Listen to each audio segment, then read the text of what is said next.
Mosaic, a daily news program from Link TV, presents a selection of news reports from independent and state-controlled broadcasters from throughout the Middle East.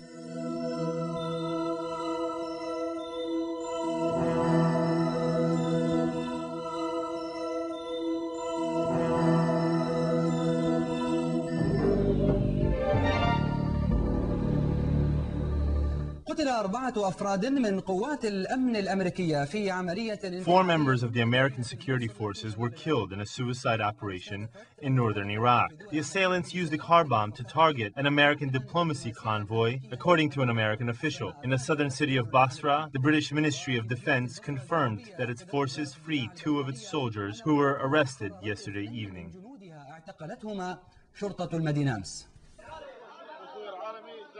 الدمار طال كل شيء في مدينة البصرة بعد معارك ضارية بين القوات البريطانية ومتظاهرين غاضبين. Destruction is everywhere in the city of Basra after fierce battles took place between British forces and angry demonstrators who shot at two British tanks. Someone was able to photograph one soldier who was burning and trying to save himself by jumping out of his tank. The tension in Basra increased after the Iraqi police arrested two British soldiers yesterday who refused to stop at a checkpoint by shooting their way through. They had disguised themselves, wearing traditional Arab clothing. The police found weapons and explosives in the soldiers' possession, which leads one to ask, what kinds of tasks were these two British soldiers planning to carry out? The British forces used their military power to free the two soldiers. The British forces shot at the police station but did not find the two soldiers, who were transferred to a nearby home, where they were eventually freed. Despite the ambiguity and the confusion surrounding the incident, there is a clear indication that there are cracks in the relations between the British forces and the Iraqi authorities. The governor of Basra, Mohammed al-Waili, said that 10 British tanks and helicopters destroyed the walls of the police station. He described the raid operation as barbaric aggression. This story was confirmed by a police source. ووصف عملية الاقتحام بأنها عمل عدائي بربري وهي الرواية التي أكدتها مصادر الشرطة. We were doing our jobs at the police station. Then we saw tanks coming at us through the fence and smashing the vehicles parked in the front. We took cover in our positions. When we went out, we realized that they were British tanks. ومن جنوب العراق إلى شماله حيث مدينة تل عفر الطريق المؤدي إلى المدينة. From the south of Iraq to the west in the city of Tal Afar, the road leading to the city was open and hundreds of families hurried to their homes that they had left before the American military operation, which according to the Americans was aimed at cleansing the city of armed fighters. Most of the families returned to find their homes completely destroyed. Meanwhile, strict security measures were put in place to secure the return of the families, including a number of security checkpoints at the entrances of the city aimed at monitoring all the people and cars entering Tal Afar. لمراقبة كل الأشخاص والسيارات الداخلة إلى تل عفر.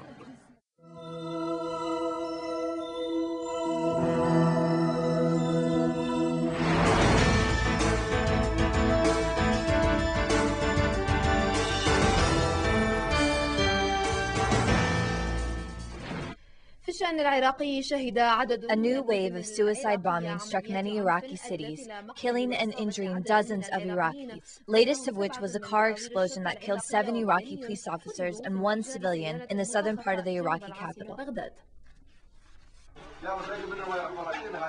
لم تعد التفجيرات والسيارات المفخخة وقذائف المدفعية أمرا غريبا في العراق.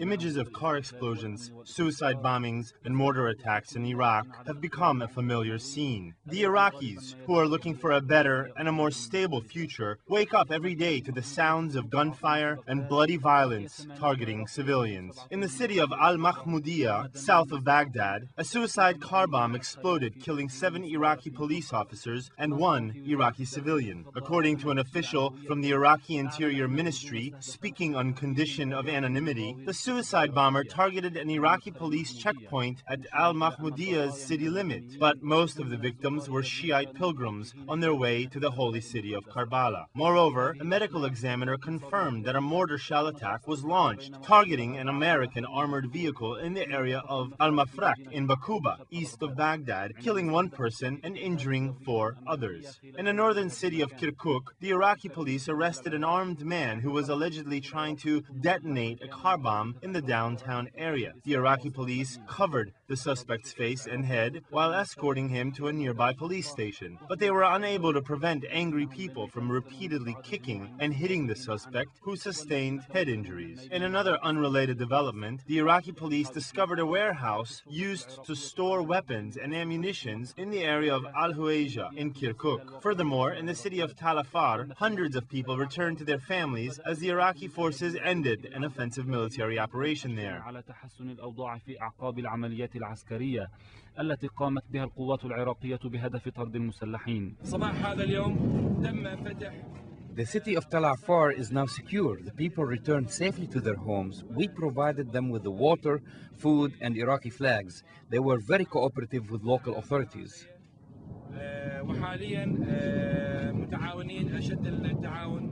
Local residents told tales of horrors and destructions as they took a first-hand look at the damage done to their town. Human corpses were scattered all over the town, and hundreds of missing people are believed to be in police custody. The Iraqi forces erected several security checkpoints to search the returnees and prevent armed men or the smuggling of weapons from coming back to the town of Tal Afar.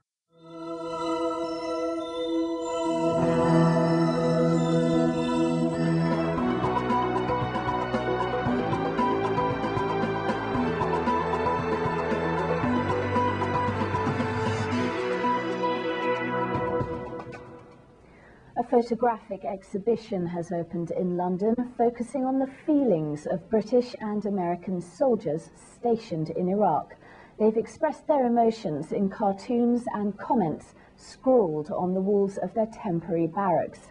Held at the National Army Museum in London, the exhibition shows photographs taken by Giles Penfound, the Army's top combat photographer. When he accompanied British troops to Iraq, his eye was caught by some of the graffiti, some of them left behind. Some of the images are disturbing, reflecting the tension and fear of a soldier's life. Some display considerable artistic talent, while others are just doodles. All remind the viewer that a soldier may be following orders, but he still has thoughts and feelings of his own.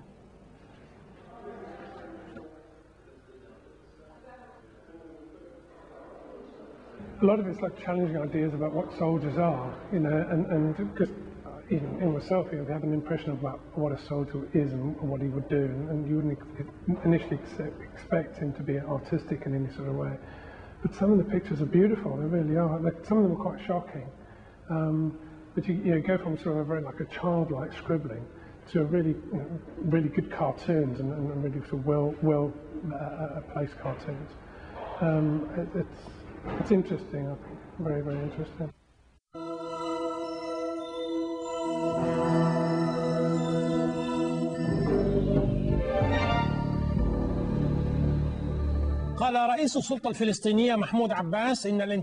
The president of the Palestinian Authority, Mahmoud Abbas, said that the Palestinian parliamentary elections are purely a Palestinian affair in response to Israeli threats to derail the elections if the Hamas movement is allowed to participate.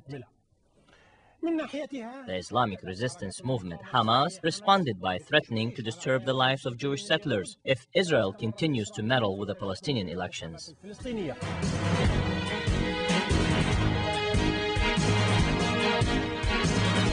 The Palestinian parliamentary elections are solely a Palestinian affair.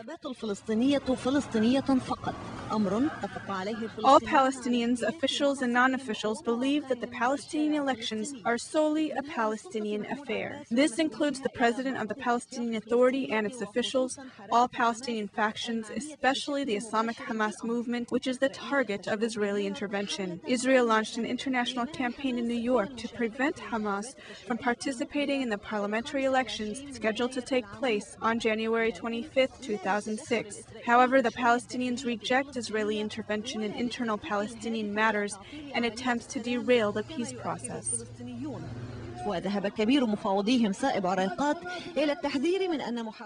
Palestinian chief negotiator Saab Arakat warned if Israeli intervention continues, the elections will be ruined.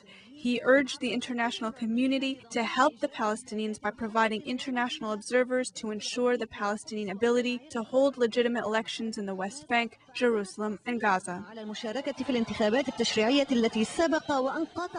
Hamas boycotted the parliamentary elections, but said that this time they will participate in them and that the occupation has no right to deny the Palestinians democracy. Hamas added that Israel is trying to create internal conflict among the Palestinians, threatening whoever meddles with the elections. The Israelis were making threats left and right. The Israeli Foreign Minister, Silvan Shalom, said that the participation of Hamas in the elections is unacceptable. The latest municipal elections show that Hamas has a strong support base on the ground. Even Ariel Sharon's aides predict that Hamas will obtain 40% of the Palestinian votes. This explains why Sharon threatened not to cooperate in organizing the Palestinian elections if Hamas participates, unless it surrenders its weapons and changes its charter that calls for the destruction of Israel. Sharon's deputy Shimon Peres threatened the Palestinians may lose international financing if Hamas wins. Israel is trying to take advantage of an article in the Oslo Agreement, which was signed in 1993, banning any Palestinian organization that calls for the destruction of Israel from participating in the elections. The Israeli government has been exerting intensive efforts to prevent Hamas from participating in the elections since the beginning of the UN summit in New York last week. However, the U.S. was clearly hesitant to interfere in the Palestinian elections. The American State Department expressed its willingness to work with the two sides to resolve their differences concerning the upcoming Palestinian parliamentary elections. The U.S. points out that the roadmap to peace demands that the Palestinian Authority dismantle terrorist networks, but it also considers the Palestinian elections an internal affair that can only be resolved by the Palestinians themselves.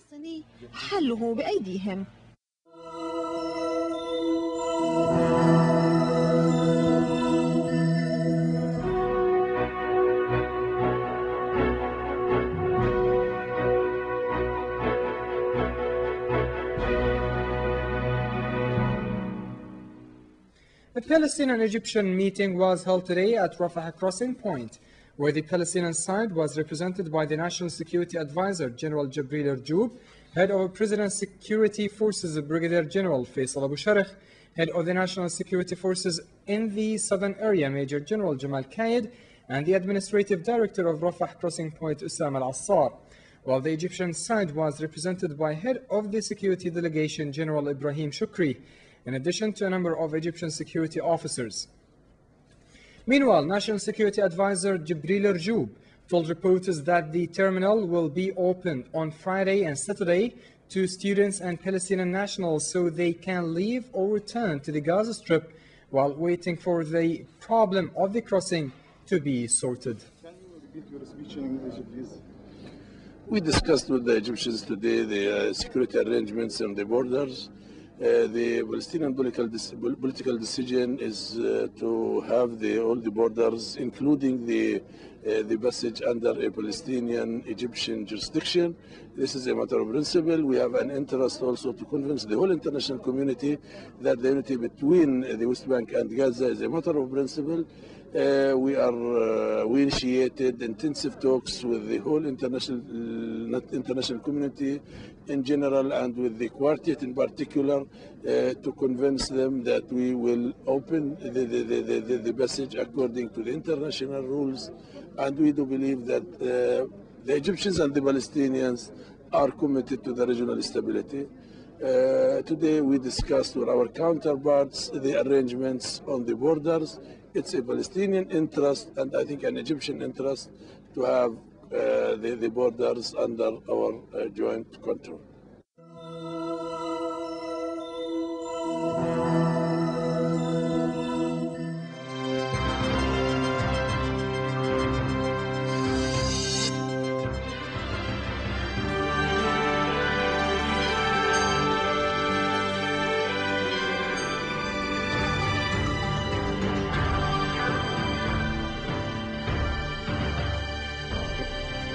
The Quartet of Middle East peace brokers has reaffirmed support of the Roadmap peace plan. The quartet, grouping the United States, the European Union, Russia and the United Nations, met in New York to follow up on Israel's pullout from the Gaza Strip. Earlier, Israel accepted an EU offer to act as a third party supervising Gaza border crossings and customs. Meanwhile, Palestinian Prime Minister Ahmed Qurayh said he would take responsibility to control security in the Palestinian territories. He spoke days before the Palestinian parliament is set to debate a no-confidence motion against the government for failing to quell a wave of chaos in Gaza spurred by Israel's withdrawal. If passed, the motion would force President Mahmoud Abbas to name a new cabinet.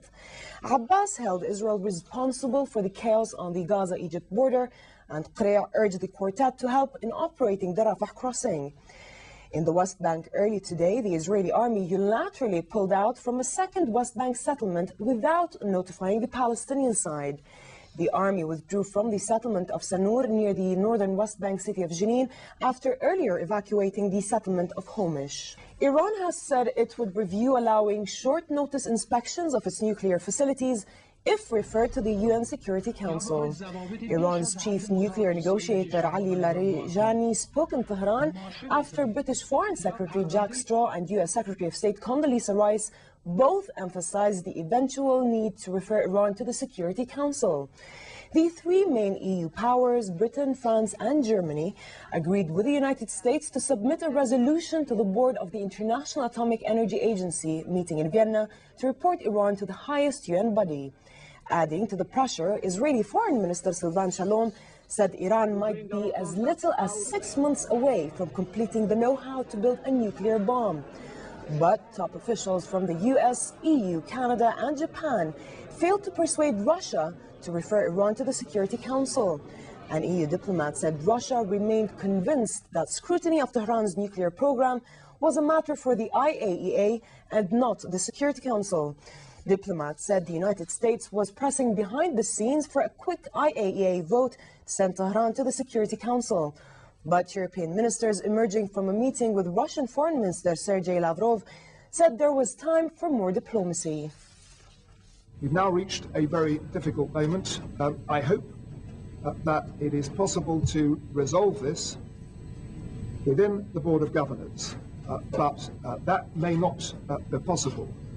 And just as with North Korea, where there were two references to the Security Council over the years, all the agencies, like the IAEA, rest their authority on the ultimate authority of the Security Council. I'm quite certain that at some point in time, Iran is going to be referred to the Security Council, particularly if Iran continues to demonstrate that it is not prepared to give the international community assurances that it is not going to try to build a nuclear weapons program under cover of civil nuclear power.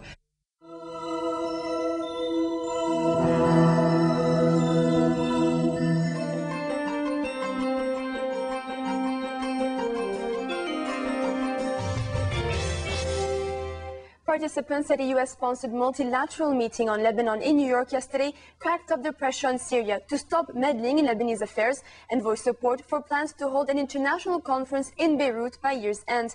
Prime Minister Fouad Siniora promised that Lebanon was seeking the truth about the assassination of late Premier Rafah Hariri and stressed he wanted to know who was behind this killing, no matter which personalities it is going to touch and implicate. The meeting on the sidelines of the UN General Assembly brought together U.S. Secretary of State Condoleezza Rice, Lebanese Prime Minister Fouad Siniora, UN Secretary General Kofi Annan, and the foreign ministers of France, Britain, Egypt, Italy, Russia, and Saudi Arabia. European Union Foreign Policy Chief Javier Solana also took part. The aim of the meeting was to increase Damascus's international isolation and support Beirut as it moves to reassert its full sovereignty, implement vital reforms, and bolster democratic institutions. Rice, who chaired the meeting, demanded full Syrian cooperation with the head of the UN probe into the murder of Lebanese former Premier Rafah Hariri so that the truth be found, whatever that truth is. She said Syria would fully and completely remain true to the letter and the spirit of Resolution 1559, which means that their forces should be out, but also should any remaining intelligence personnel, because Lebanon has to be free of foreign interference. Rice added, This is an issue of national sovereignty for Lebanon, and Syria must respect the national sovereignty of Lebanon. She stressed it is clear that Syria needs to get on the right side of the events that are going on in the Middle East. That means to cut off the routes that insurgents are using to use Syrian territory to penetrate into Iraq, to close off support to Palestinian projectionists, which she said are the single biggest threat to progress in the Israeli-Palestinian rapprochement. For his part, French Foreign Minister Philippe Douste-Blazy said, for Syria, the most important is that there be no meddling in Lebanon, either by its military or by its intelligence services. He said Lebanon can count on France. Meanwhile, Annan said the world community remains steadfast in its determination to ensure that outside actors end all interference in the domestic affairs of Lebanon and invite all parties within Lebanon to commit themselves to peaceful democratic reforms and regional stability. He pledged to support efforts to hold an international conference on Lebanon in Beirut before the end of 2005, aimed at assessing Lebanon's needs to tackle its economic and financial difficulties. A final statement issued by the participants said the Beirut conference would give the Lebanese government an opportunity to outline its plan for political and economic reforms, while Friends of Lebanon more ways the world community can contribute to Lebanon's reform and development. Signora said the conference, initially planned for November in Washington, would now take place in Beirut. The group demanded answers over who killed former Lebanese Prime Minister Rafah Hariri last February. The Lebanese, all the Lebanese, are really seeking the truth, no matter how long would it take, and no matter which personalities is going to touch and to implicate.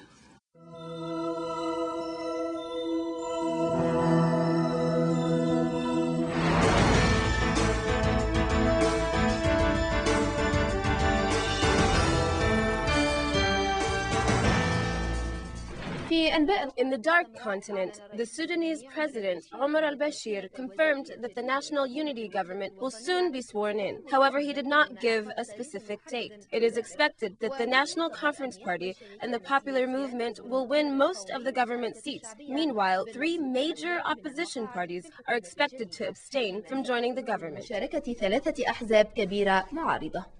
There is much controversy about the new interim government that was approved by the Sudanese peace treaty. Some critics are calling for expediting the process of forming the new government, and others prefer to wait and see due to the current political situation in Sudan. Sudanese officials are calling on all political groups and parties to participate in electing the new government. The Sudanese President Omar al-Bashir confirmed that forming the new national unity government will be completed soon. I call in all people to rise above the miserable past of conflict and division. I invite you all to emerge from the cycle of selfishness and the blind devotion of one's party. And I invite you to join hands together for the sake of our national unity. The new anticipated government will include 2 major parties, the National Conference Party and the Popular Movement. They are expected to win 52% and 28% of the seats, respectively. One must point out that the 2 parties are arguing about whether to include the Ministry of Energy as one of the economic sector departments. The National Ruling Party took over the Ministry of Finance, but the Popular Movement is betting on winning the majority of the seats in the Ministry of Energy. As a political advisor for the Popular Movement, I can assure you that we are united and working for the same cause. The winning of 1 ministry or 2 is not important. We are bound to work together as agreed upon in the peace agreement. It was clear, and we will touch base with each other in accordance to its conditions. It is important for the Popular Movement to win the Ministry of Energy. There was an agreement between the 2 major parties to prevent any foreseeable conflict. However, 3 major opposition parties will not take part in the new government. They are the Popular Conference Party, which is led by Dr. Hassan al-Turabi, and the National Party, under the leadership of Sadiq al-Mahdi, and the Sudanese Communist Party, led by Muhammad Ibrahim Nubat. Disputes between the 2 ruling parties about the issue of energy, the ongoing negotiation between the national ruling parties and other political parties to join the government, and the division within some of the parties all contributed to the delay of forming the new interim government of Sudan.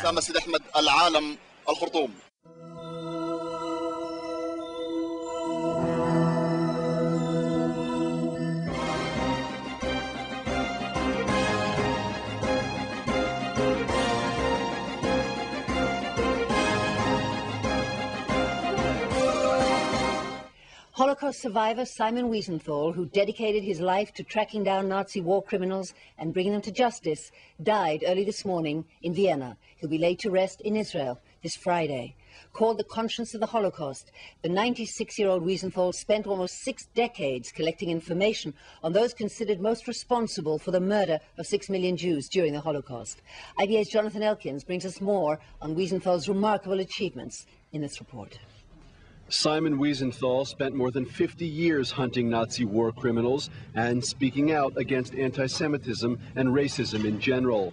When history looks back, he once said, "I want people to know the Nazis weren't able to kill millions of people and get away with it." Wiesenthal was first sent to a concentration camp in the Ukraine in 1941.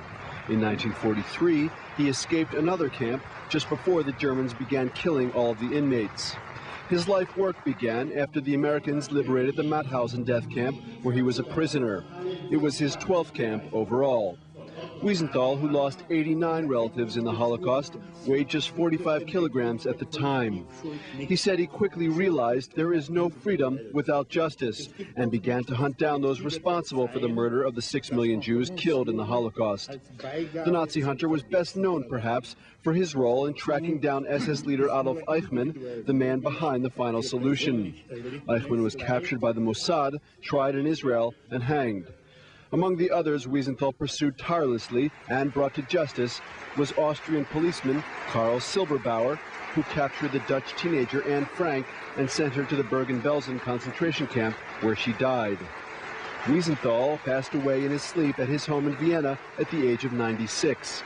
His name will be forever associated with justice, tolerance, and the fight against prejudice. His funeral will be held here in Israel. Simon Wiesenthal's passing saddens us all. He was a champion in the fight to bring to justice the 20th century's worst criminals who had escaped justice. And in that effort, Wiesenthal earned the respect and the recognition of the State of Israel, of the Jewish people, and I think of everyone in the fight, who supports the fight against racism and injustice. He helped make this planet a better place. And today in the Knesset, legislators described Simon Wiesenthal as one of the great figures of the Jewish world. The Wiesenthal, who I knew very well, was a person who came out of the camps, out of the hell, with a strong conviction that we have to educate future generations. He didn't do it out. He didn't do it out of revenge. He wanted justice. You can't commit that form of crimes against the Jewish people or against anybody else. Crimes against humanity, and think that, you know, some years have gone and you can live your lives as normal. He believed in justice, and this is what he will be remembered for. I think that it was extremely important to the Jewish people and to the entire world that somebody, Mr. Wiesenthal, prosecuted those who committed the most terrible crimes during World War II in human history. It is important not just in order to revenge or to bring them to justice, but in order to educate the future generations, and in order to show that there is no forgiveness to those who committed such terrible crimes in the Holocaust. The views expressed on Mosaic are not those of Link TV or its sponsors, but of the broadcasters themselves. Mosaic is made possible by a grant from the John S. and James L. Knight Foundation, which promotes journalism excellence worldwide and invests in the vitality of 26 U.S. communities, and the William and Flora Hewlett Foundation. Additional support is provided by the Firedoll Foundation and Henry and Virgilia Dakin.